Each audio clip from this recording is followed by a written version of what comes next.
Hello everyone, welcome to study for yourself. मैं हूं Monika best. तो आज हम करेंगे अलंकार किसे कहते हैं और अलंकारों के कितने प्रकार होते हैं। साथ ही साथ ये भी समझेंगे कि उनके प्रकारों के भी कितने प्रकार होते हैं। ठीक है, सबसे पहले हम समझ लेते हैं कि अलंकार किसे कहते हैं। तो देखो, अलंकार जो है, अलंकार का मतलब जो है वो होता है भाषा को सुंदर और प्रभावशाली बनाने के लिए विशेष शब्दों या कथनों का प्रयोग करना। ठीक है, साहित्य में अलंकार का उपयोग जो है वो भाव, विचार और अभिव्यक्ति को सजाने के लिए किया जाता है।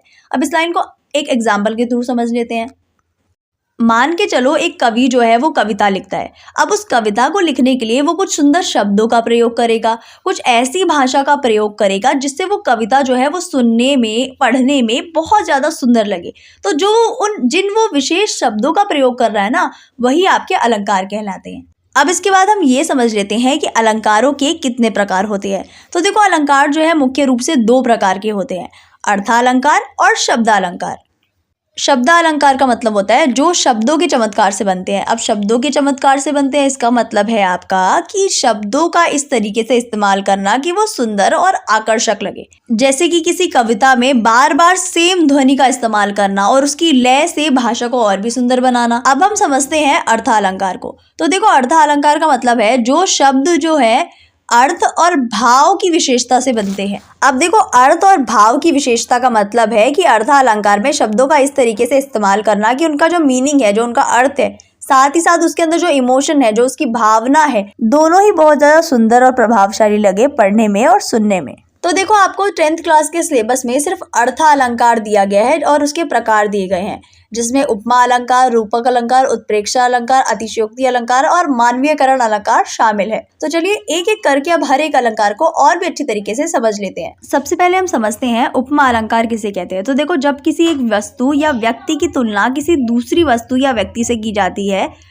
और इसमें जैसे तुल्य, समान, तर्ज, प्रभृति शब्दों का प्रयोग किया जाता है, तो उसे हम कहते हैं उपमा अलंकार। जैसे कि चंद्र सा मुखड़ा, यहाँ मुख की तुलना किससे की गई है? चंद्रमा से की गई है। इसके बाद है आपका नेक्स्ट अलंकार रूपक अलंकार। तो देखो, जब दो वस्तुओं में इतनी समानताओं नहीं आएगा, यहाँ पे समानता हो आएगा, सॉरी फॉर मिस्टेक, इतनी समानता हो कि अंतर करना मुश्किल हो जाए, वहां पर रूपक अलंकार होता है। और यहाँ पर स्पेशली योजक चिन्हों का प्रयोग किया जाता है, परंतु सा, सी, सम, समान आदि शब्दों का प्रयोग नहीं किया जाता। उदाहरण के लिए, गोपी पद पंकज पावन की, रज जामे सिर भजे। तो देखो, जैसे ये एग्जाम्पल है और यहाँ पे योजक चिन्ह है, ऐसे ही क्वेश्चन अगर आपका पेपर में आ जाता है तो समझ जाना कि वो है आपका रूपक अलंकार।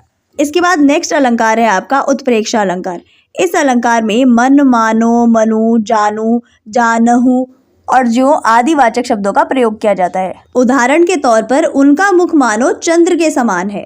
नेक्स्ट है आपका अतिशयोक्ति अलंकार। उसके बाद आपका आएगा मानवीयकरण अलंकार। अतिशयोक्ति अलंकार की अगर बात की जाए तो देखो, जब किसी की प्रशंसा करते टाइम पे इतनी बड़ा चढ़ाकर प्रशंसा उसकी कर दी जाए जो कि संभव ही ना हो, साथ ही साथ वो कहते हैं ना कि किसी बात की अति कर दी जाए, बहुत हद से ज्यादा ही उसकी प्रशंसा की जाए कि हाँ भाई, अब बोलते हैं ना कि हाँ ये फेंक रहा है, तो ये वही है, फेंकने वाला ही सीन। तो इसे कहेंगे अतिशयोक्ति अलंकार। एग्जाम्पल के लिए, तुम्हारी ये मधुर मुस्कान मृतक में भी फूंक देगी जान। अब देखो, किसी की मुस्कान कितनी भी सुंदर हो, मरे हुए इंसान को तो जिंदा कर ही नहीं सकती, है ना। इसके बाद अब हम समझते हैं मानवीयकरण अलंकार को। तो देखो, जब किसी प्राकृतिक चीज की तुलना या मानव निर्मित चीज की तुलना या निर्जीव वस्तु की तुलना सजीव वस्तु से यानी कि मानव से कर दी जाए, तो उसे हम कहते हैं मानवीयकरण अलंकार। बहुत ही आसान भाषा में किसी नॉन लिविंग थिंग की तुलना कर दी जाए लिविंग थिंग के साथ, तो उसे हम कहेंगे मानवीयकरण अलंकार। फॉर एग्जाम्पल, फूल हंसे कलियां मुस्काई। अब देखो, हंसना और मुस्काना मानव का काम है, प्राकृतिक चीजों का नहीं, इसीलिए ये आपका मानवीयकरण अलंकार। तो आशा करती हूँ आपको ये वीडियो अच्छी लगी होगी। वीडियो पसंद आए तो इसे लाइक करना, शेयर करना और चैनल को सब्सक्राइब करना मत भूलना। Thank you for watching.